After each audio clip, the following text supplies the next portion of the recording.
Our Miss Brooks. Yes,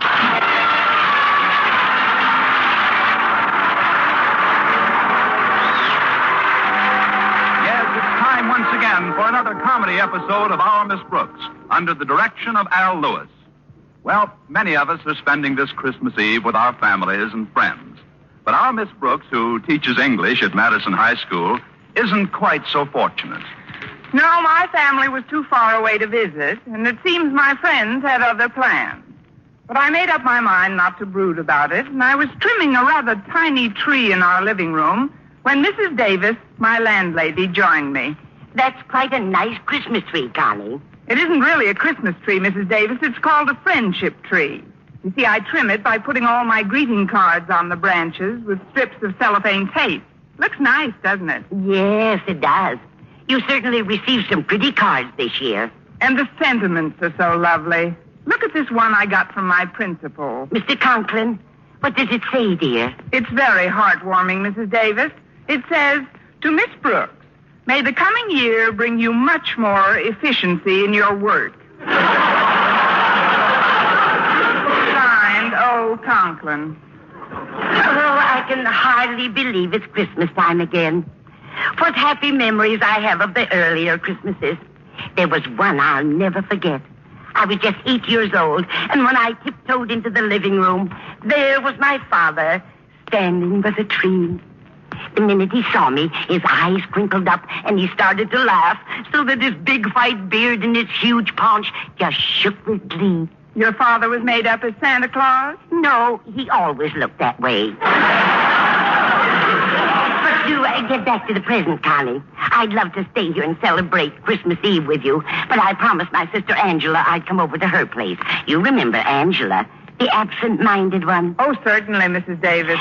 She always got a big thrill out of the holidays, too, even when we were girls. Of course, the poor dear could never remember when it was actually Christmas. And one Christmas day, she did the funniest thing. What was that, Mrs. Davis? What's what, dear? What did Angela do? Angela? Your sister. My sister. The absent-minded one. What did she do? Well, I haven't spoken to Angela in some time. What has she been up to?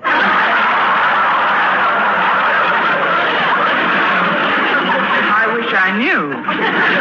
Maybe I can refresh your memory. Christmas morning, Angela did the funniest thing. Christmas morning isn't until tomorrow, Connie. You must be confused. Oh, don't worry about it. I only get these spells once in a while. Well, you shouldn't let it go, Connie. If you don't mind my offering a little advice, I'd like to suggest that you train your mind to concentrate more. I'll do it, Mrs. Davis. Now then, I've developed a little scheme which works wonders for me. Supposing you have trouble remembering where you put things around the house. Well, you just keep repeating the location to yourself with a sort of rhythm. For example, I just chant to myself, the mustard's in the closet, the bread is in the box. The mustard's in the closet, the bread is in the box. Now, isn't that simple? Mustard's in the closet, bread. Wonderful, Mrs. Davis. If anybody wants a mustard sandwich, you're really ready. Yes. Now, before I do anything else, I want to invite you to join me tonight. Join you? Yes, dear. I'm going over to Angela's house. Oh, yes, that's right. Oh, she's so cute with that little absent mind of hers. Why, sometimes she forgets what she was talking about right in the middle of a... Oh, dear me, I hope there's enough milk for the cat. Well, I'm sure if we... But then maybe someday. Or if it doesn't seem to. And that's why I can't join you tonight. But thanks anyway, Mrs. Davis. I'll just spend a quiet evening at home here. But how about Mr. Boynton? Don't tell me he was too shy to ask you for a date on Christmas Eve. Why do you think there's mistletoe on all four walls? No, Mr. Boynton asked me all right, but then he canceled yesterday. Said he's going upstate to visit his folks for a couple of days. But don't worry about me, Mrs. Davis. I'll have a gay time.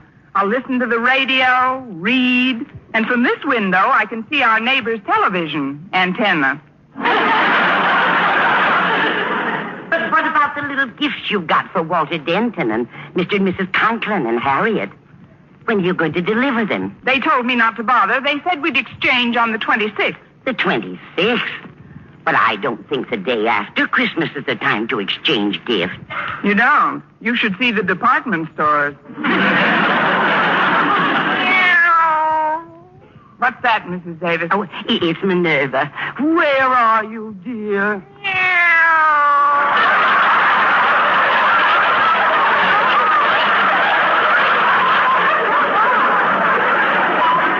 Oh, she's over by the trees. Here, Rover. Minerva. Isn't it the strangest thing how she bites at the pine needles?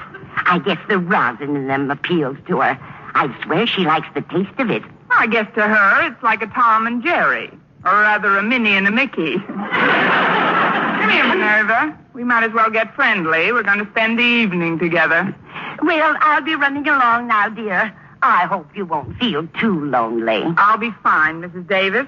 After all, I do have an imagination. I'll hang up my stocking in a little while. Then when I'm pretending I'm asleep, I'll sneak in and fill it.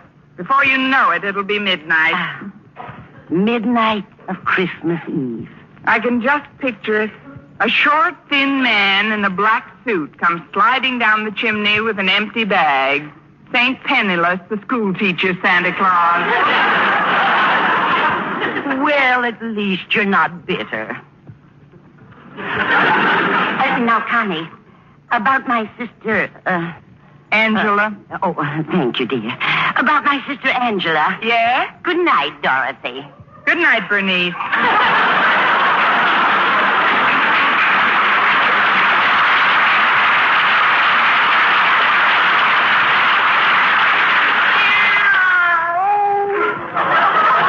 Oh, stop drinking those pine needles, Minerva. Come over here. That's a good kitty. Now I'll just settle down in Mrs. Davis's rocker, and we'll have ourselves a nice, quiet rock.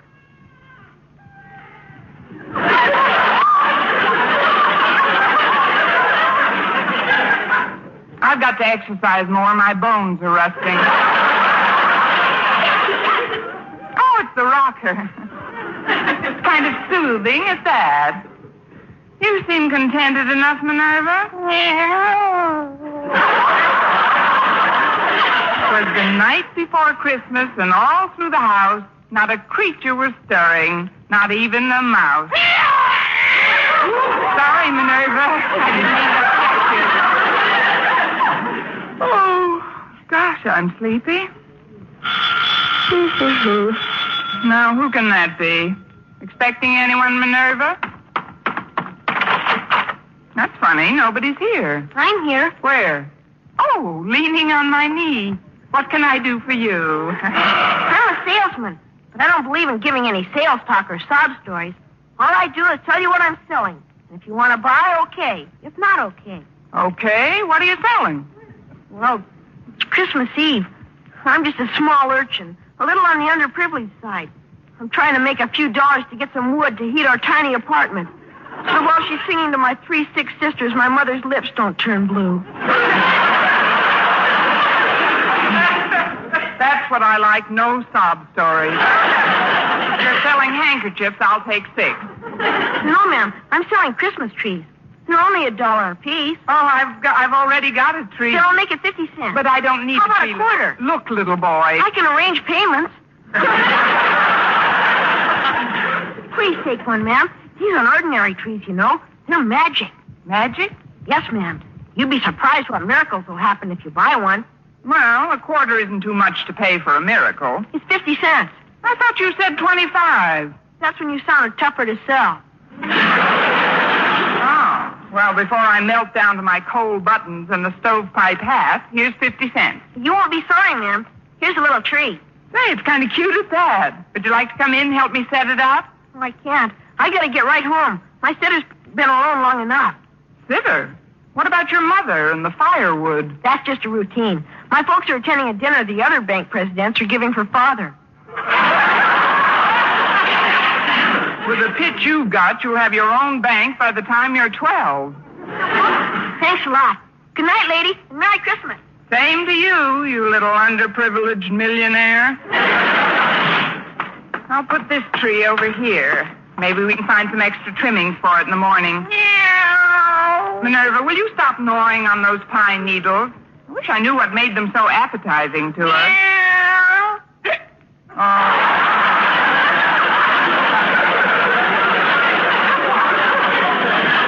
Now, you come here and let those things alone. There we are. Well, I guess I'm not the only one that's spending Christmas Eve alone without family or friends. But who can tell? Maybe Santa Claus has something up his big red sleeve that I don't even know about yet. Of course, I do have a squeaky rocker and Minerva. Jingle bells, and merry, stuff like that. Oh, what fun it is to rock with a big fat drunken cat.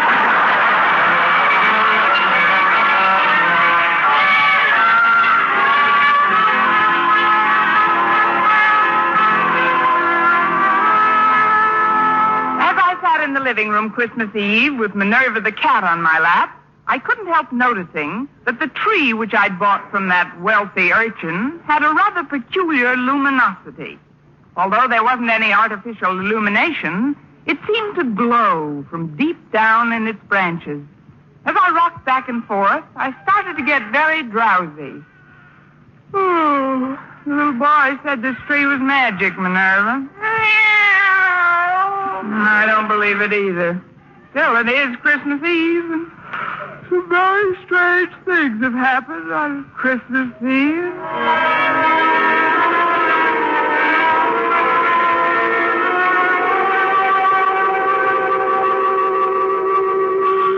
Huh? What's that? Oh, I must have been dozing. Coming! Well, it's Walter Denton. Come in, Walter. Noel, you're Noel. Gracias.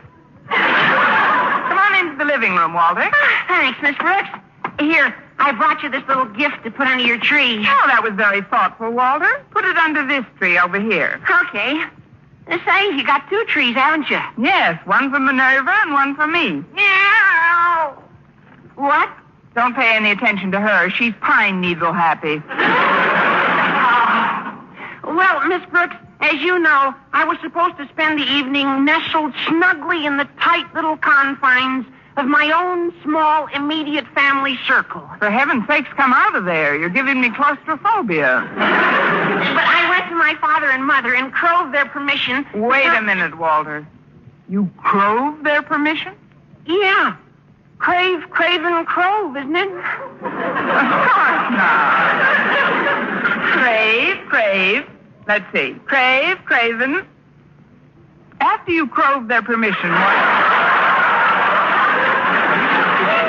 Well, they raised my presents for a long enough while for me to deliver to you, Miss Brooks, the little token of my esteem and affection, which is now ensconcing under the tree. Walter, are you still in my English class? Sure, Miss Brooks. Well, I'd better bone up a little. One of us is going to flunk this term. Well, what I'd like to say, Miss Brooks, is something that I've wanted to say for a long time. Yes, Walter? It's a little on the sentimental side, perhaps, for a so-called hep high school boy to be telling the teacher, but it's sincere, Miss Brooks. I'm sure it is. It's something I feel deep down inside of me, Miss Brooks, from whence so many of one's warmer emotions stem. That's whence they stem from, all right. Of course, even if it does seem over-sentimental or even downright sticky, Christmas Eve seems to be the time you can say things like this and not sound over-sentimental or sticky. Christmas Eve is the time to say them. I just hope I hear them by New Year's Eve. What I want you to know, Miss Brooks, is that I'm grateful. For what? For my association with you during the past semester at Madison High School. Well, thank you, Walter. I've tried to be a capable teacher. Oh, your teaching was nothing. I don't mean scholastically. As a teacher, you were very adequate. No, I mean personally. The interest you took in me and my problems. For that, I could never thank you if I lived to be 100. Of course, you'd be gone a long time by then.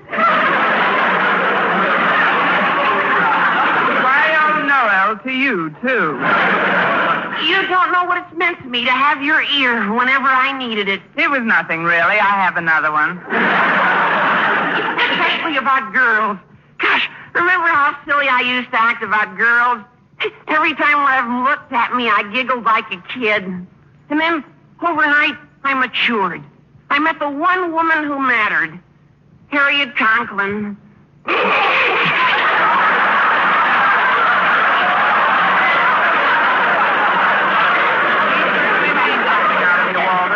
I don't know what, but something. And you saw me through the difficult transition period of that amour as well, while Harriet and I were adjusting to one another. It was wonderful to be able to come to you for advice, Miss Brooks. It isn't every boy who has such an interest taken in him by some intelligent, elderly person. Give me back my ear. I can't hear you. Not that you're ancient or anything. Gosh, I've seen girls who don't look as good as you do. Girls? What do you think I am? Yeah. Shut up, Minerva. By the way, Miss Brooks, I see you got lots of mistletoe on the walls. Were you expecting Mr. Boynton tonight? Yes, Walter, I was. We were going for a wheelchair ride together. But he had to visit his folks upstate. His folks?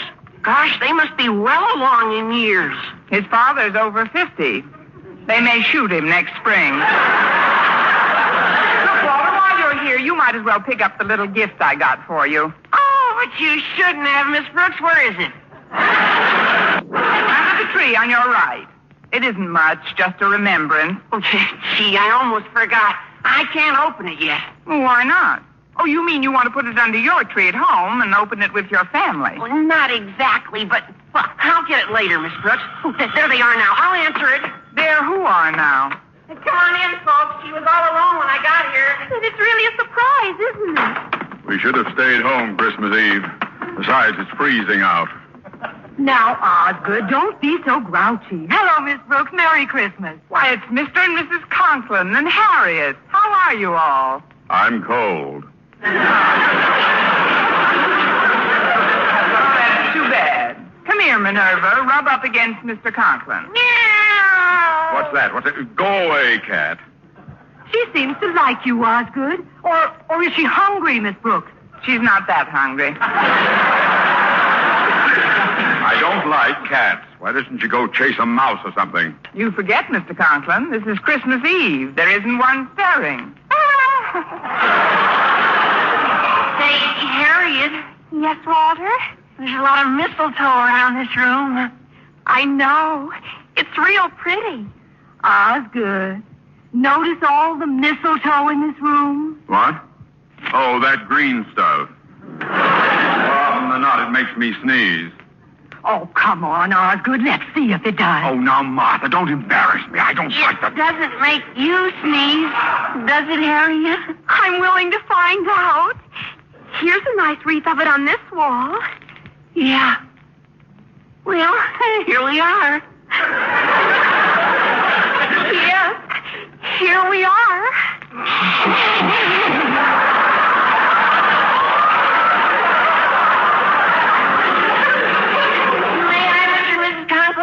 If it's all right with Harriet, it's all right with us. Oh, come on, Walter. We're getting old. Oh, gosh, you're sweet, Harriet. Isn't that cute, Osgood?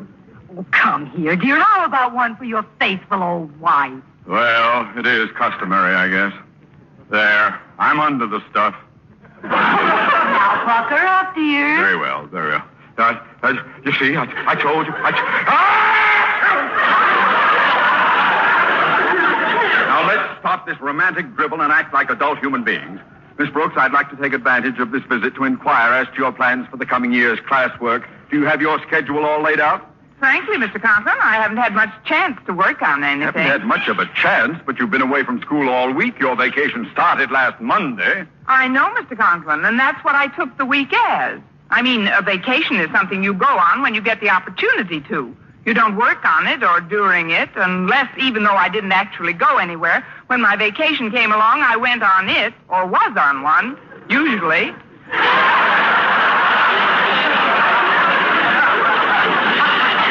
And you wanted to be the head of the English department.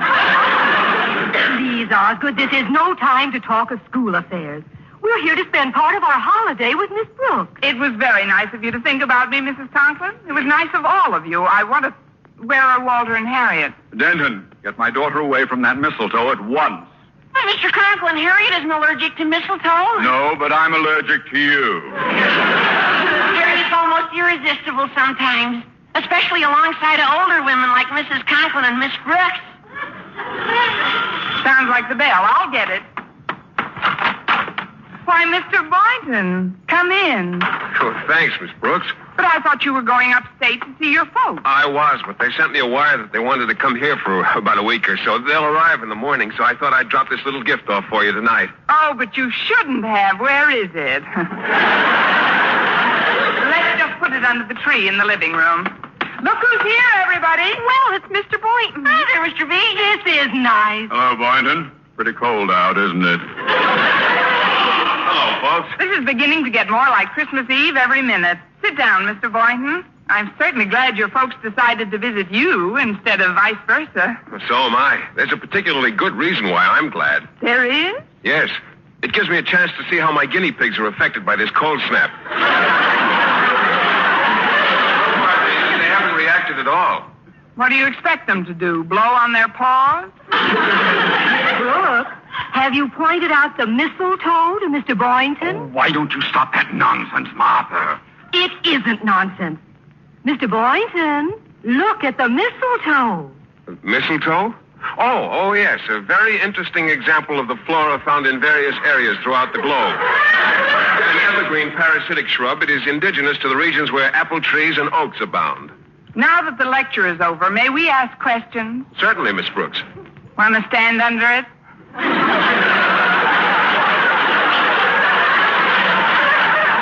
Stand under it? Well, you see, because of certain characteristics in its makeup, an allergy is sometimes aggravated by its presence. I'll take a chance if you will. Come on, Mr. Boynton. Yeah, come on, Mr. Boynton. Just bring him over to this wall, here. Well, I'll get under it if you like. Well, don't just stand there. Can't you see Miss Brooks is cooking? Oh, don't fuss for me. I couldn't eat a thing.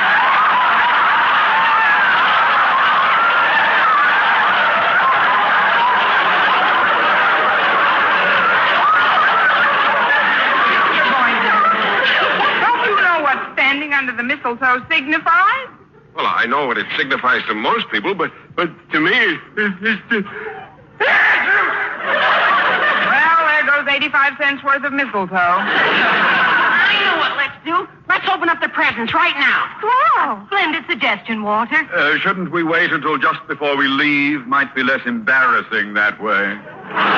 Well, if you want to open them now. Golly, this one tree's pretty crowded. I'll put some of these packages under this little one over here. Oh, look out, Walter. You're bumping into one of the branches. Look out.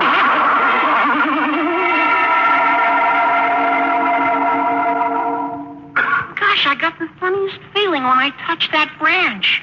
What kind of a feeling, Walter? Well, you're Harriet Conklin, aren't you? Well, sure, I'm Harriet Conklin. Walter, what's the matter with you? Nothing's the matter with me. It's just that I want to tell you something.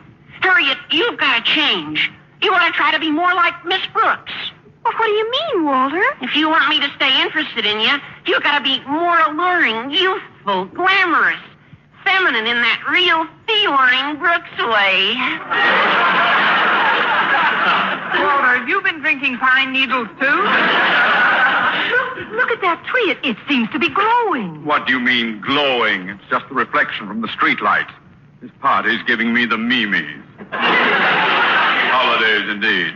Here, I'll just move the tree where it won't glisten in our eyes. Here we go. Ho,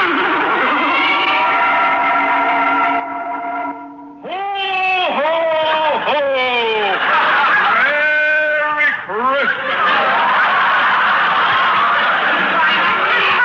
Of course I'm Mr. Conklin. Happy-go-lucky, fun-loving, gag-a-minute Osgood. Gag-a-minute, Osgood. Sometimes I've wanted to. Brooks, you suddenly look so different, so intelligent. Miss Brooks, I I have made up my mind. You are now head of the Madison High English Department. Ha, ha, ha, ha. Well, thank you, fun-loving Ozzy. I'm going to put this wonderful tree where it belongs, right in the center of the room. Give me a hand, Boynton. Yes, sir, Mr. Conklin. I'll just take this end here and...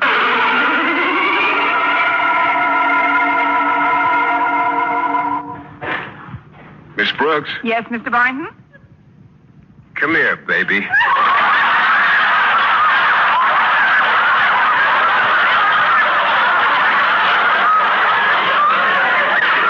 I said, come here, Connie. You did not. You said, come here, baby, and I'm here. Look, he's taking her over to the mistletoe. Isn't it wonderful? What are you going to do, Mr. Boynton? Just call me Phil, Connie. And this is what I'm going to do.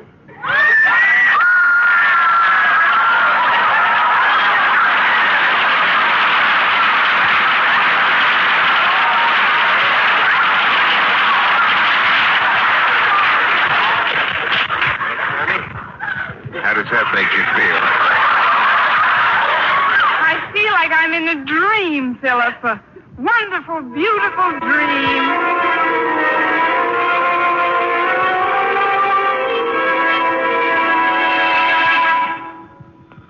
Mr. Boynton. Mr. Boynton. Mr. Boynton, where are you? Where did everybody go? Oh, I must have been dreaming. Well, that's real enough. I'll be right there. Oh, sorry, Minerva. I didn't mean to drop you. I'm cold. Why, it's the Conklins and Walter and Mr. Boynton. But you all just left. I mean, come in. We thought it would be nice if we spent our Christmas Eve together, Miss Brooks. Yes, and we brought a few little gifts over for you. Now, I'll just put them under this tree here. Yes, do that, Walter. Aren't you going to ask me why I didn't go upstate, Miss Brooks? I know why, Mr. Boynton. Your folks are coming down to see you. How did you know that? I just got the telegram. Don't let's get too carried away with the holidays. We've got to prepare for a hard school season ahead, Miss Brooks. Oh, let's not talk about school affairs now, Osgood. Walter, look at the mistletoe. Yeah, look at it. Now, just a minute before we go through all that again. Would you please touch the tree, Mr. Boynton? The one on the left with the... Why, it's gone. There's only one tree. Miss Brooks, are you all right? Of course I'm all right. Could I have dreamt that part, too? Mr. Boynton, would you do me a favor, please? Oh, of course, Miss Brooks. What is it? Would you touch the Christmas tree? Touch it? Please, But it's important. all right. There. Nothing happened. What did you expect would happen? A miracle. Excuse me, I'll be right back. I'm Little Urchin, and I'm selling magic Christmas trees. But you just came Please here. buy one, lady. They only cost 50 cents apiece. 50 cents? That's right. Here's $2. Give me 4 of them.